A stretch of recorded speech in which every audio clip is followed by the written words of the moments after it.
Why did God preserve the Rechabites, but allow Judah to go into exile? The Rechabites.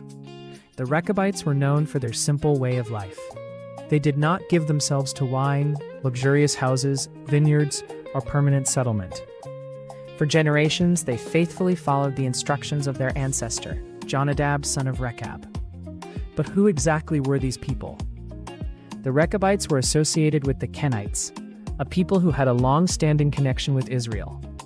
Judges 1:16 tells us that the descendants of the Kenite relative of Moses went up with the people of Judah and settled among them.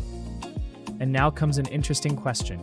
Were the Rechabites connected to Moses' family?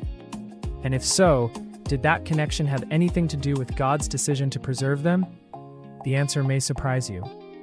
The Rechabites were closely associated with Israel and Judah, but they were not one of the 12 tribes of Israel. During the days of the prophet Jeremiah, God decided to use this unusual family to teach Judah a powerful lesson.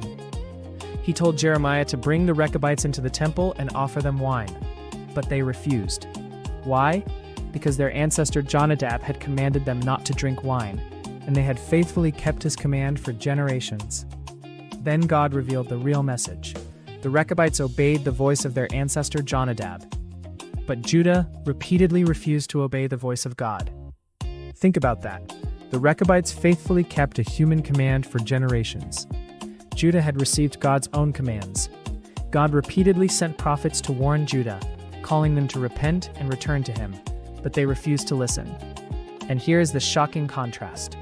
A people outside the 12 tribes of Israel were faithfully obeying the command of a human ancestor, while God's own covenant people were refusing to obey God. The Rechabites listened. Judah refused. The Rechabites remained faithful. Judah persisted in disobedience. And the consequences were completely different. God commended the Rechabites and promised, "Jonadab the son of Rechab shall not want a man to stand before me forever."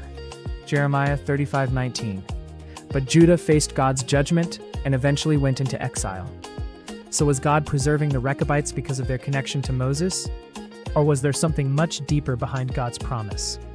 Jeremiah 35 points us toward the real answer. God was honoring their faithfulness and using their obedience to expose Judah's disobedience. This chapter is not merely about a family that refused to drink wine. It is about obedience. If the Rechabites could faithfully obey the command of a human ancestor for generations, why couldn't Judah obey the voice of the living God? And perhaps the question for us today is, when God speaks, will we listen?